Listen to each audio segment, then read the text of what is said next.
Morning. Krishna college में आपका स्वागत है। हम एलएलबी और बीएलएलबी का जो एक सब्जेक्ट है हिंदू विधि, उसके अंतर्गत एक और उसमें एक्ट है। एक्ट का नाम है हिंदू आप्रक्त व और संरक्षण अधिनियम 1956। इसके बारे में आज बात करेंगे। तो सबसे पहले सर्वप्रथम हम ये देखेंगे कि ये कब आया।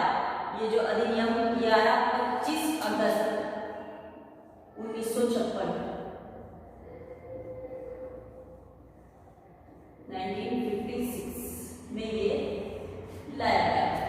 और वही गणतंत्र राज्य 7वां जब वो था उसके बाद ये हमारा आया।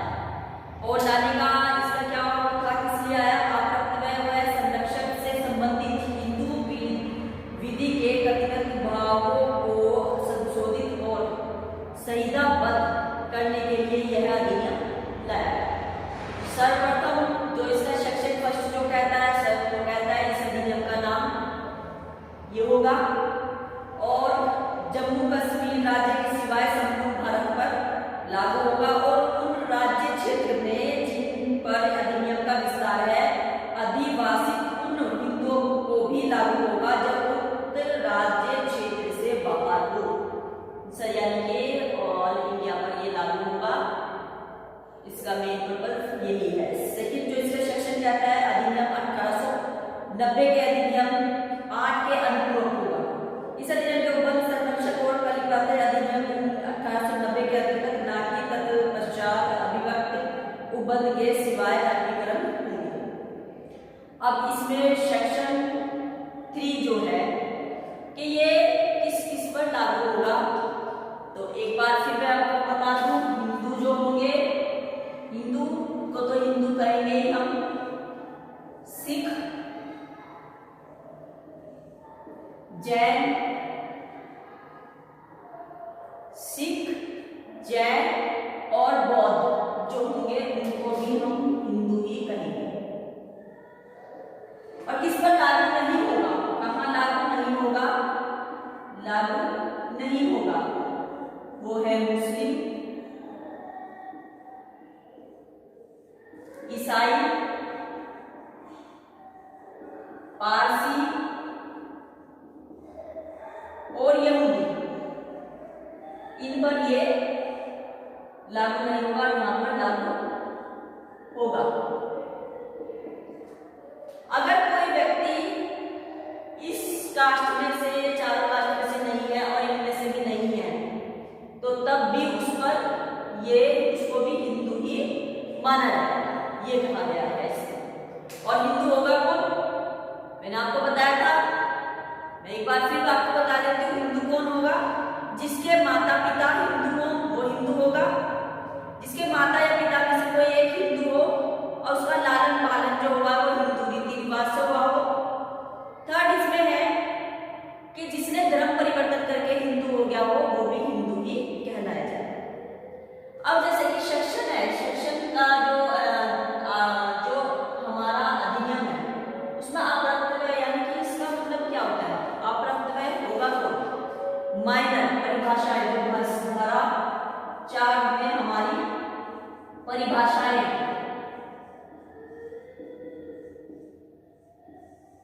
में सर्वप्रथम है माइनर, यानी कि अप्रत्यय होगा कौन?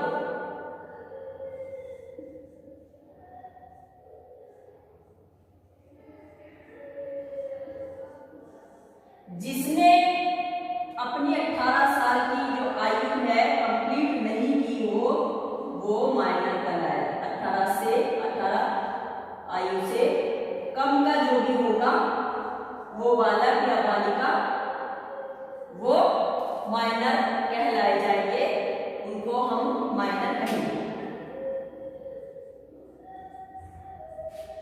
उसको हम माइनर कहेंगे। क्योंकि आगे जो है वो इसी में आधारित है, तो हमें माइनर के बारे में पता होना चाहिए कि माइनर किसको कहेंगे। सेकंड इसमें है संरक्षक, यानी कि गार्जियनशिप। सेकंड है संरक्षक। अब इसमें संरक्षक होगा कौन? 4 तरह के संरक्षक बताए हैं। एक हमारे जो नेचुरल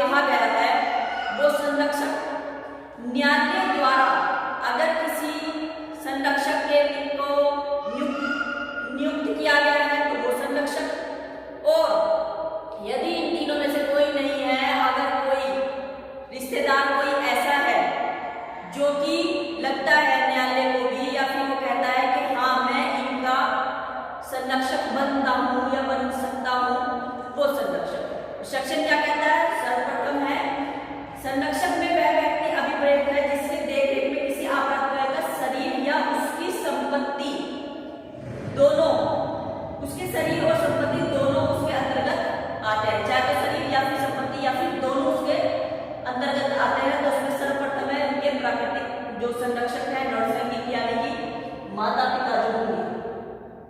सेकंड है आप कहते हैं कि पिता या माता की विल द्वारा नियुक्त संरक्षक। थर्ड है न्यायालय द्वारा नियुक्त संरक्षक। और फोर्थ है किसी अतिपाते अधिकरण से संबंध करने वाले किसी अधिनियमित के द्वारा या आधीन संरक्षण की हैसियत से कार्य करने के लिए सशक्त व्यक्ति जो कहता है कि हाँ मैं उस माइनर की हिफाजत कर सकता हूँ। अब इसमें एक बात ध्यान रखिएगा, सपोज दैट फादर ने एक विल की है, विल में उसने एक्स नाम के एक व्यक्ति को कहा है कि ये मेरे दो पुत्र हैं जो A1 और B1, जो मेरे पुत्र पुत्री हैं, वो मेरी मृत्यु के बाद मेरी विल जो उसने लिख के गया तो मेरे जो संरक्षक होगा वो जो कौन होगा, इनका संरक्षक एक्स होगा। पर यह ध्यान रखिएगा ये जो संरक्षक जब आएगा ये संरक्षक तब होगा जब माता की भी डेथ होगी। यदि पिता की डेथ हुई है तो पिता के तुरंत बाद उनका जो संरक्षक हो जाएगा वो माता हो जाएगी, और माता पिता की दोनों की डेथ हो गई है तब ये संरक्षक होगा, अदरवाइज उससे पहले माता ही संरक्षक होगी। ये ध्यान रखिएगा।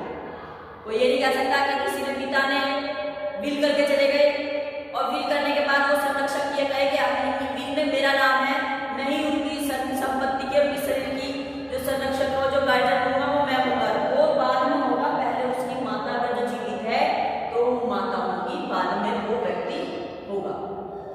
फिर उसके बाद अगर किसी ने भी विल नहीं की है, दोनों में से कोई विल करके नहीं गया है, उस बच्चे के शरीर से रिलेटेड और संपत्ति है उसके हक में, तो तब वो न्यायालय से मांग कर सकता है। न्यायालय के तरफ से जो मांग करेगा तो वो ना करके उसका कोई भी जो माइनर नहीं है, जो उसका संरक्षक नहीं है, वो कोई भी उसकी तरफ से एक एप्लीकेशन मूव कर सकता है और मूव करके अपने संरक्षक के लिए कह सकता है कि न्यायालय मुझे एक संरक्षक दे दे, एक अभिभावक कह सकते हैं हम उसको दे दें। और अगर जो कोई भी नहीं है तो थर्ड में वही, फोर्थ में हमारा वही है कि कोई भी परिवार का कोई भी व्यक्ति आके कह दे कि मैं उसकी संरक्षक की हिफाजत करूंगा। तो इसमें मेन यही है, एक है नैसर्गिक संरक्षक। नैसर्गिक संरक्षक के मतलब में वही होगा जो प्रकृति के जो संरक्षक होंगे वो हमारे माता पिता जो होते हैं उसके बारे में बताया गया है।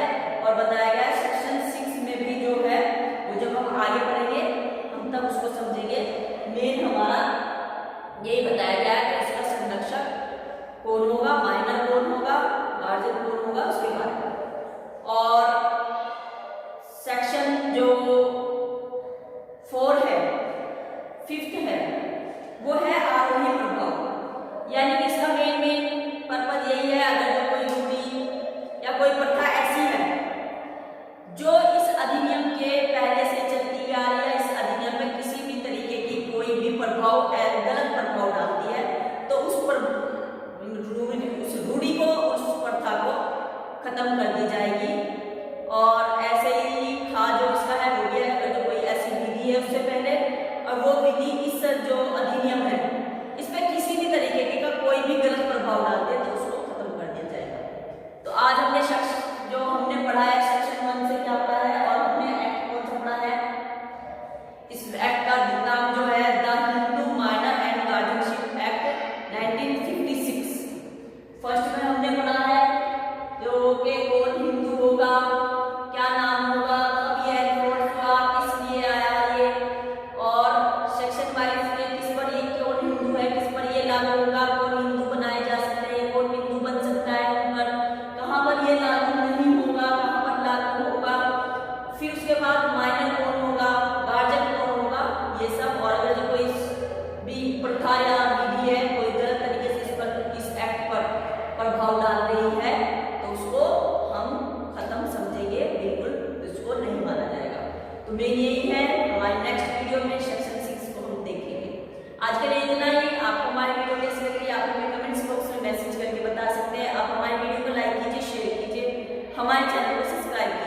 Thank you.